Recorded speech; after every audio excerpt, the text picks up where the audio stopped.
Witness history in the making. The McIntyre Mini Globe Race 2025. Small boat, huge adventure.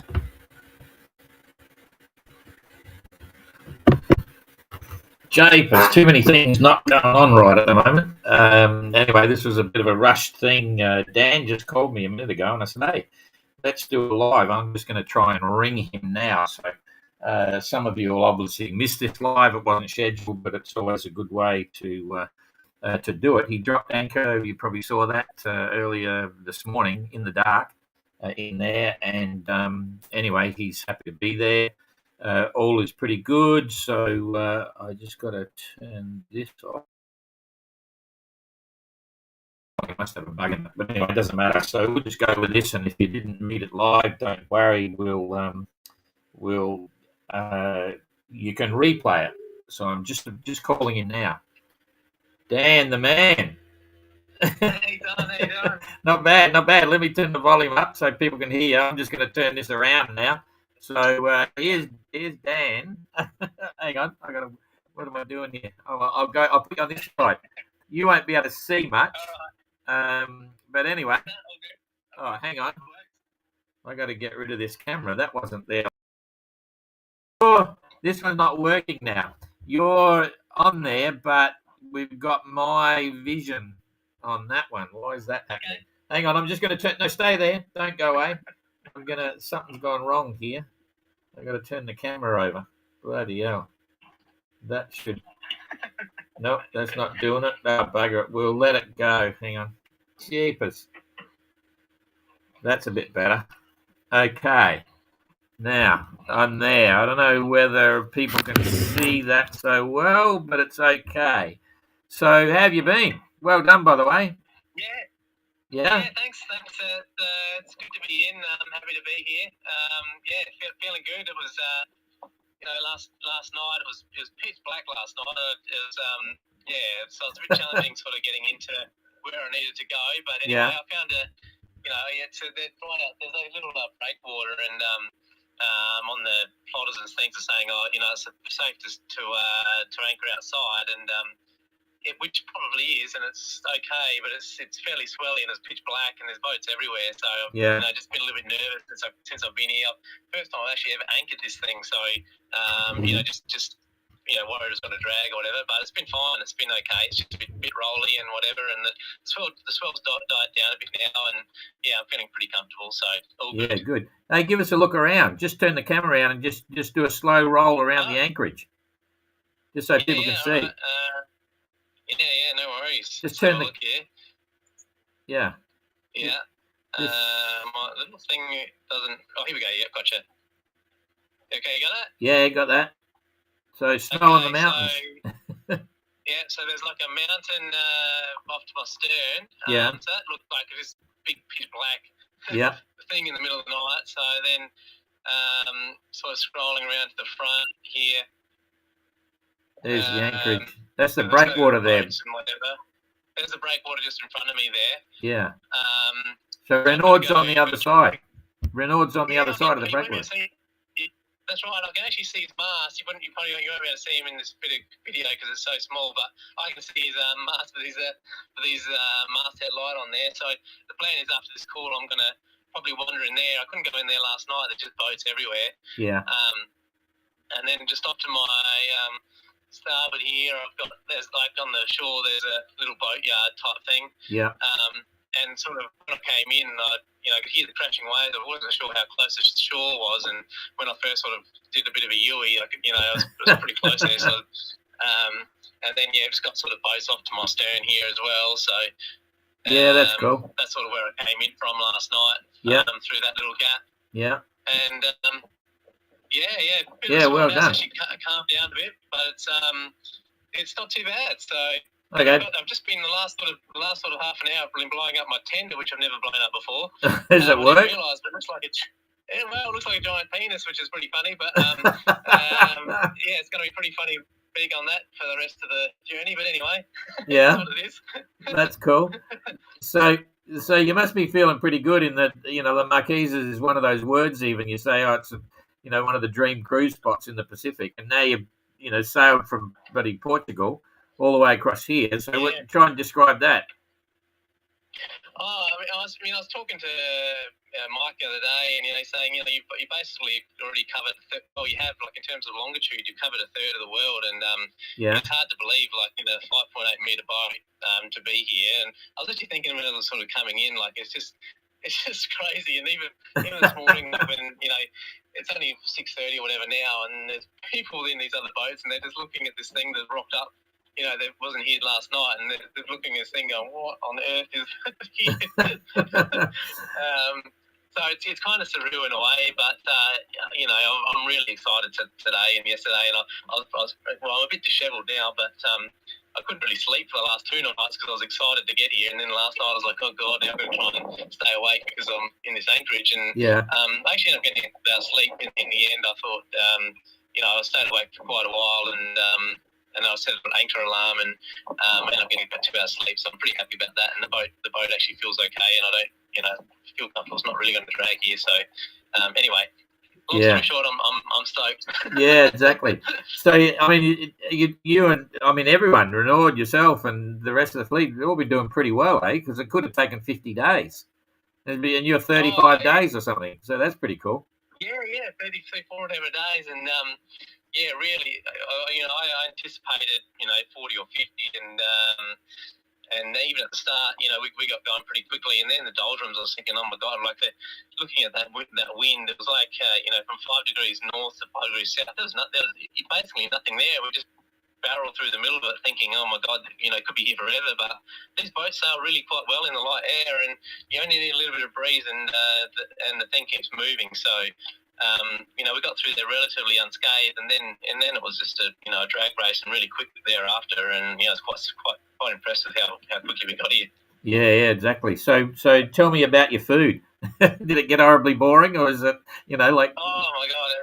At the end, it was so boring. I think you try and ration the good stuff through the trip, but you have your bad days, and that you end up eating all the good stuff, and you get to a night, I'm not going to eat that, and then it gets to a point you've only got the stuff you don't want to eat left. So it's sort of a diet of all the tin stuff that I didn't want to. I don't mind tin stuff, but the ones that I didn't, because I was buying all this stuff from Panama, I didn't even really know what was what. So apart from tuna, which is pretty simple, but I was buying all sorts of things that when I was opening, I was going, oh my God, what is this? Like even my, I bought like six tins, which I thought was sweetened condensed milk, and I ended up buying 6 tins of pasta sauce. So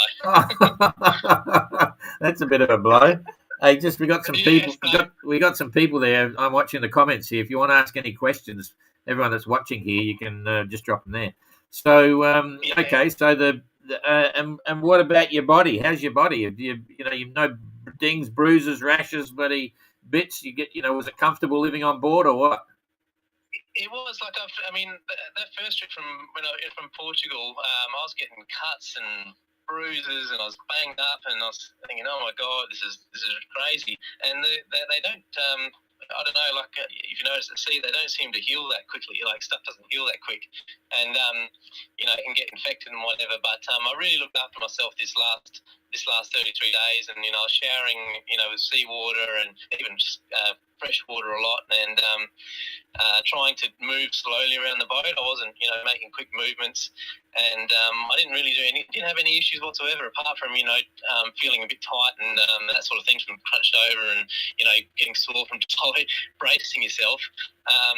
And to be honest, I'm really excited to get off the boat and go for a walk and just stretch the legs. But in terms of my body, I'm really happy. I've got no issues whatsoever. So pretty stoked about that. Hey, give us a look at your big inflatable dick there that said we just saw a bubble. Can you hold the camera back? Okay. Yeah, we've got to have a look at it. Look at this, check this out. What the? I don't know how it's going to go, but it's I've got to inflate it a bit more. But it's this sort of a sharp looking thing, and it's like okay, looks like an inflatable bed.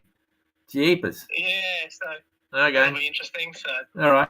Hey, so tell me, I had a chat to just an impromptu urchin rang in the middle of the tracker update, and we did the same thing. Yep. And he was using. He's basically running his business. He's keeping up with world news. He's ringing the wife and the kids and all that sort of stuff all the time, and it was really quite interesting. So obviously you've been doing the same with Starlink. Like, how do you relate to Starlink on the boat? Oh, it's been a game changer. Like it for me, it feels like I'm not well, obviously I am away from home, but it's really helped a lot from being able to speak to Nikki. I speak to her every morning and night. Like you got to be a bit careful with the data and obviously power and those sorts of things. But we had quite a bit of sunlight, and every day, apart from a couple, I got to speak to her, and it doesn't really feel like I've been away. Like I feel like I've been able to talk to my kids and see them and all this sort of thing. So. Yeah, we've done all sorts of things. Like a couple of nights, like even like a couple of quiet nights in the doldrums. Like we'll set up a live Netflix show and watch a movie. Like you watch the whole movie.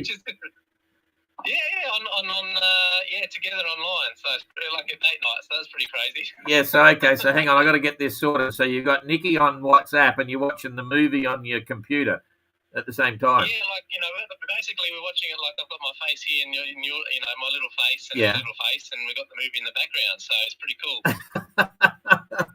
And you got any popcorn or what? Yeah, I got had chocolate bickies and chips and whatever. That's insane, jeepers! Poor old John Guswell, he'll be rolling over, aren't he? It's unbelievable.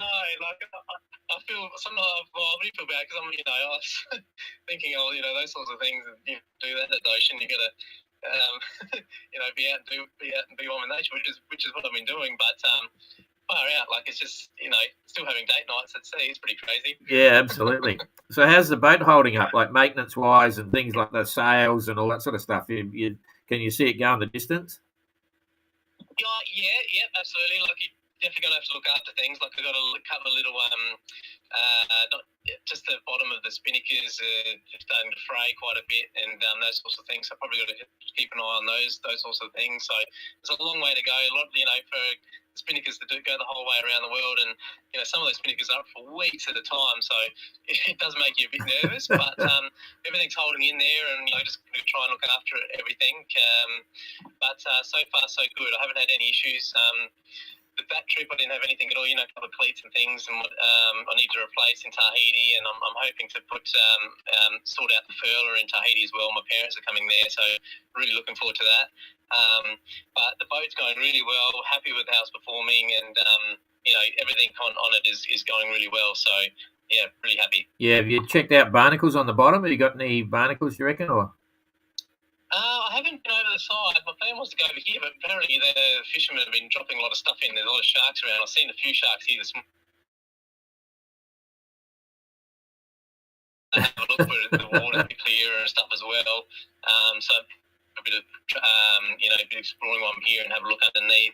Obviously, like when it was on a bit, when I'm leaning over and having a look over the side, I can see under the hull and on the rudder and whatever. And I can't see a single piece of anything, so I reckon I'm really good. Like I used some this anti-foul that I've never heard of really in Panama. So if it turns out I've got no barnacles whatsoever, I'll be pretty happy with that, and I'll be telling people about that, figuring out what it was, and telling people about it. Yeah, absolutely. So all right, well that's all pretty cool. So and did how much are you racing? I mean, you were keeping up with Renaud there for quite a while. So you're psyched for racing, or put a percentage on it? You're 75% racing, 25% relaxing, 50-50, I'm probably 80 or 90. I'm a fair bit racing.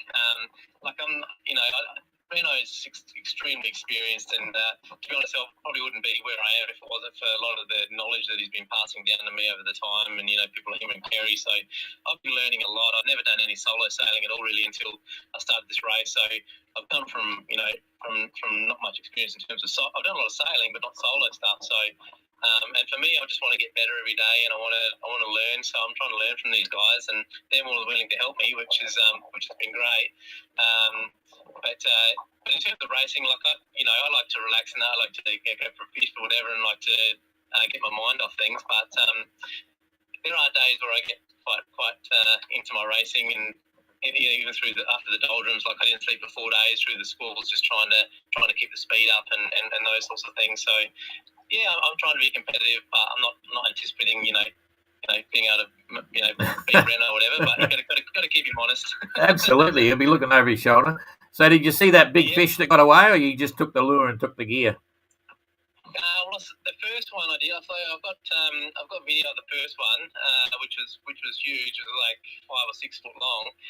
Which I'm not trying to catch these type of fish. I just want some sashimi. And then that one that I got a couple of days ago, I just grabbed the thing and it just ran. I couldn't even hold it. Like it just took on my line and off it went. So disappointed about that. But I'm not. I just want to catch small enough. I'm trying to use smaller lures so I can catch more fish, but it's not working. I got to try something else. Yeah, absolutely. So what's the biggest problem with the boat? You know what I mean? Like, what's the thing that pisses you off the most, or annoying factor? To be honest, nothing major. Like I want to get my my fur back up and running. Like I didn't have to use it the last couple of weeks, but it does get a bit annoying trying to get the head sail up and down on the hanks. But to be honest, there's nothing major whatsoever. I can't even think of anything that I need to. Like the furler on the 8.5 doesn't seem to work that well, so sometimes I've got to go at the front and actually furl it up. So I've got to figure out what's going wrong with that. But I can't place anything that I'm really unhappy with. I'm pretty happy with when I built the thing. So I try to set it up the way that I wanted it. And there's things that small things that you'd always change. It's the same as every boat, but really happy with how it's going and everything like that. So can't complain. Ron Harbin just asked a question. Do you feel like this was an easy leg compared to what's ahead? Do you think about what's ahead? I even felt that was easy. That was way easier. Not easy. Well, easy is not the right word. It was it was challenging, and there's tough things. But there was a lot less squalls on that trip than I anticipated. Like there's 4 days there that was difficult after the doldrums, but I was getting ready for a really tough doldrums. Like when I sailed to Japan previously, it was tough through there, but that wasn't tough in terms of squalls and that sort of thing. So I didn't find that leg too much of an issue. And absolutely, I think the legs in front are going to have some far more bigger challenges. But I'm up for it. Like I'm as I said, I'm learning a lot and I'm getting more experience, and I feel comfortable with the boat. I feel like we're almost won now. So I don't. Absolutely, I'm going to be nervous as I get down the bottom of South Africa because it's one of those things that we're going to have to do. But I feel, as I said, I feel really comfortable in the boat, and I'm sure we can get through it. Actually, we got some really excellent connections in Durban. We'll talk about it later, but all the locals there, local sailors in Durban and South Africa, right on board. They're watching the race, and they're going to be offering a lot of advice about the weather. Hopping around the coast there. So I'm very happy about that, and I'm not even going to sail it. So you'll have some good support anyway, some local advice. So. That's cool. So the build, you built the boat. Do you feel proud of that fact? Is that, having built the boat, is that adding another dimension to your satisfaction? Do you feel it very often? All the time. Like it's another surreal moment. Like it happens weekly. Like I just get a grin on my face and just think, how am I here? Like how did I build this thing? How did I build this thing, and how did I get here? Like, it's just hard to believe. Like, it just shows, like, if you just really have a goal in mind and you put yourself, you put 100% into it. And you keep following, what you're trying to achieve. Things happen, and as I said, like some nights I get a tear in my eye. I just think far out. Like it's just an amazing, amazing for me to even think that I'm here. Like, and I've got this far, like in a boat that I built myself that I have no experience with. As I said, I always say I didn't even know how to use a plane, and now I'm halfway, a third of the way across the world in the boat that I built myself. That's pretty funny, really. Yeah, absolutely. Jacob just put a post up yesterday, a video, and it was really, he was on top of the world. And for us, for Jane and I to see all this happening, and you guys getting off on the build as well as the race and all this, the adventure it's a real buzz for us as well. So we're smiling as large as you. So that's cool. Now listen, Aeronautic BC was asking, what's your recommendation for Starlink subscription? What subscription are you using? Well, they just changed them on us halfway through that thing, so you don't get many options now. There's only like 3 options that I found out. I was on like the mobile, global range plan or whatever, which was like I don't know, it's not cheap. Like it's nearly $300 a month or whatever, Australian. But in terms of value, like you get so much more value than I find than anything else. But they just changed it on us, and it just rolled over and onto the same sort of thing. But it's just the ocean roaming thing. I'm not really sure the exact plan it's called, but they did change it on us halfway through that leg. That's about 180 a month, 180 euro or US a month or something like that. Okay. Yeah, so do you use Starlink to keep up with world news, or you just say bugger the world, I'm out here? Yeah, I have to be honest. Like I talk, Nikki tells me about it on the phone and stuff. Like I don't really keep up with it. Like I get on social media and I post something, but I don't go scrolling or nothing like that. It's just time that I don't really have, and I know there's a lot of things going on in the world that would probably make me unhappy at the moment. Yeah, don't worry about it. Don't look. I'll just I'll keep sailing. Yeah, absolutely. Yeah, too true. Okay, look, I don't want to use up too much power and all that sort of stuff, and I know you're keen to get going. The day's starting. Anything you want to follow up with? Anything you want to say? No, just again, thanks to my family and sponsors and all the supporters out there. It's been great to have you guys on board, and whenever I'm having a down moment, like now I can get on Facebook or social media and see some of the amazing comments that really make me happy and make me smile and keep me going. So it's because of you guys that I'm out here, and because I'm feeling strong about this whole thing. So thanks very much, guys. It's much appreciated. Yeah, okay, that's cool. Yeah, and I've been calling you Tom Hanks because you got another bloody Wilson on board, and you're starting to look like him now. So you better get a haircut. Yeah. All right. Hey, well, listen, that's cool, Dan. So thank you for the call, and we'll keep everything rolling. Remember, you're still racing. You haven't stopped racing. This is just a R&R stop. So you still got a chance to catch. You still got a chance to catch him. Just don't trip him over in the street. All right. All right. No worries. Yeah, good on you, mate. Okay, we'll catch you later. Thanks. Yep. Thanks, Tom. Have a good Cheers. one. See you. Bye-bye. Bye-bye. Okay, that's a bit of fun. It's really basic. I can actually link Dan into this system and or any other one into the system and have them split screen and stuff. But it's very easy and convenient for their phone that way. And I wasn't quite. That was another impromptu. So we'll see what happens in the future. But anyway, all pretty cool.